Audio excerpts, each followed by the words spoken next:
10 janvier. Fais tomber de ma vie les écailles du péché. Au même instant, il tomba de ses yeux comme des écailles et il recouvra la vue. Il se leva et fut baptisé. Acte 9, verset 18. Je déclare au nom de Jésus que les écailles tombent de mes yeux, que toutes les écailles de ma vie, écailles de péché, écailles d'incrédulité, écailles de découragement, écailles de confusion, écailles de manque de discernement, écailles humaines et sataniques tombent de mes yeux dans le nom de Jésus-Christ. Saint-Esprit, ai-je couru après ce qui ne valait rien? Ai-je couru après l'or et l'argent, les mets délectables, les divertissements, le confort ou des relations amoureuses? Ai-je couru après ce qui ne nourrissait pas? Seigneur, tu me dis que j'ai couru après le manger et le boire, alors que tu avais des choses bien meilleures pour moi. Ton royaume, c'est la paix, la justice et la joie par le Saint-Esprit. Si je me répands aujourd'hui à l'écoute de ta voix, je goûterai à ce que je n'ai jamais goûté. Seigneur, ta main est sur moi et tu me dis que je dois passer par une véritable repentance. Je ne veux pas être comme Saül, qui ne veut pas marcher avec toi. Je veux uniquement me soumettre à toi, t'obéir et me repentir.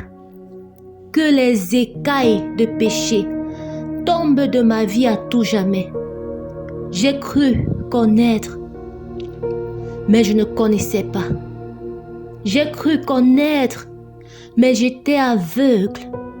Cet aveuglement et mon cœur qui s'est fermé en résistant m'ont amené plus profondément dans le péché.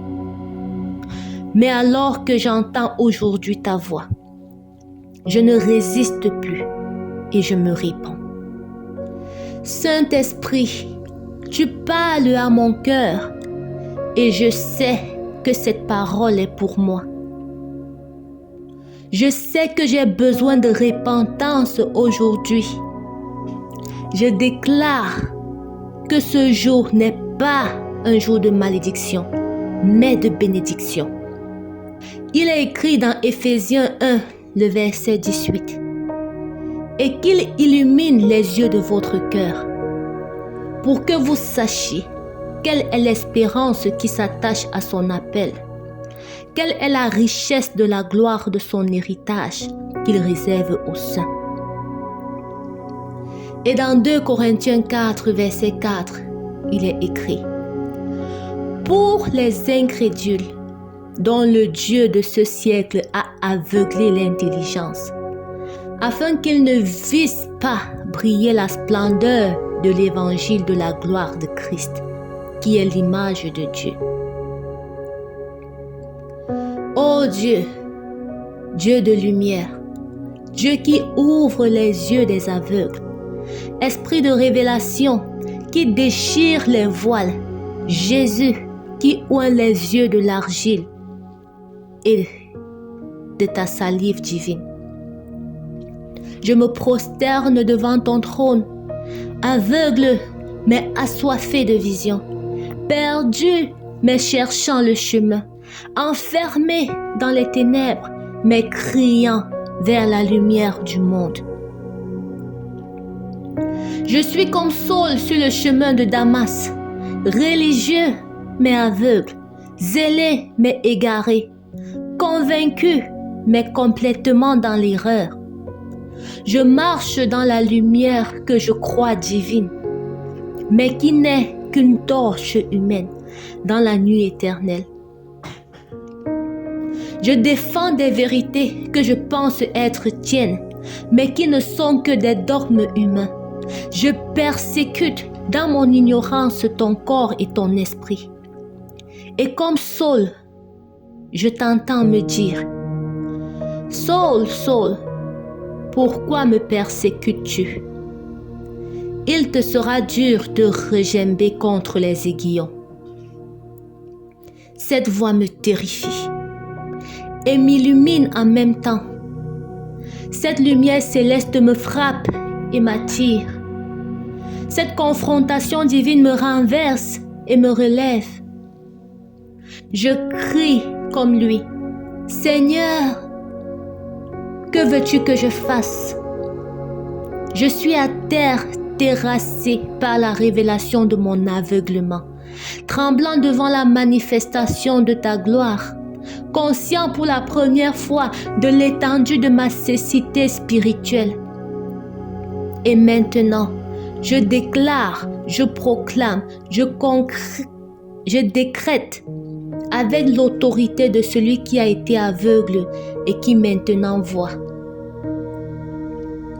Que les écailles tombent, que les voiles se déchirent, que les ténèbres soient chassées, que la lumière de la connaissance de la gloire de Dieu dans la face de Christ brille dans mon esprit.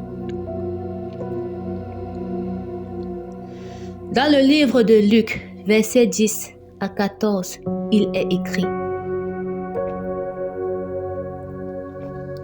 Deux hommes montèrent au temple pour prier. L'un était pharisien et l'autre publicain.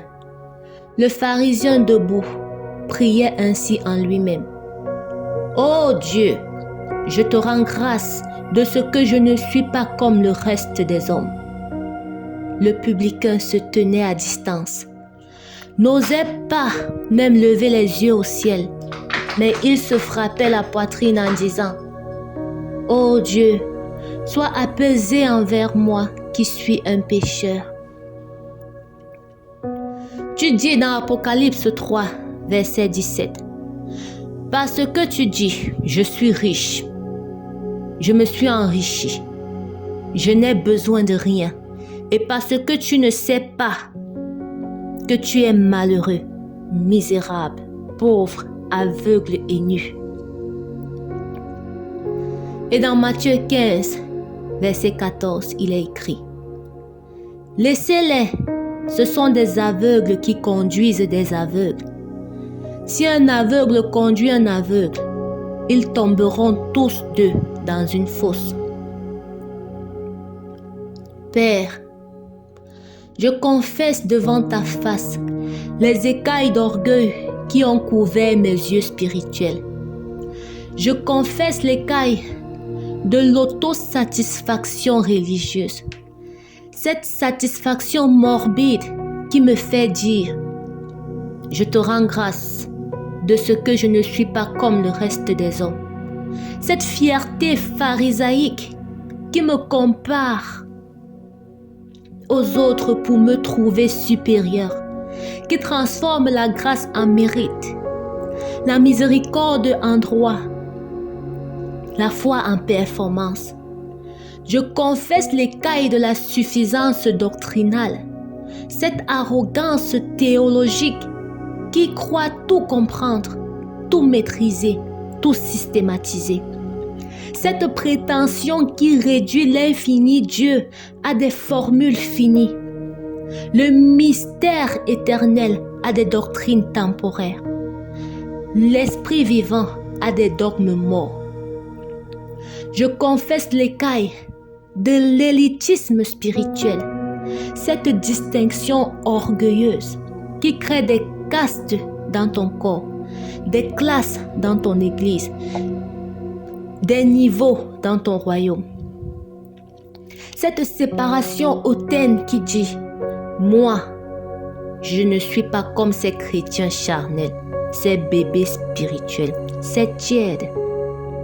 Je confesse l'écaille de la performance ministérielle, cette course aux résultats, aux chiffres, au succès visible qui transforme le service en carrière, le ministère en entreprise, l'appel en profession. Cette compétition malsaine qui mesure la spiritualité par l'influence, l'onction par la notoriété, l'approbation divine par la reconnaissance humaine. Il est écrit dans 1 Jean 2, verset 20. Pour vous, vous avez reçu l'onction de la part de celui qui est saint, et vous avez tous de la connaissance.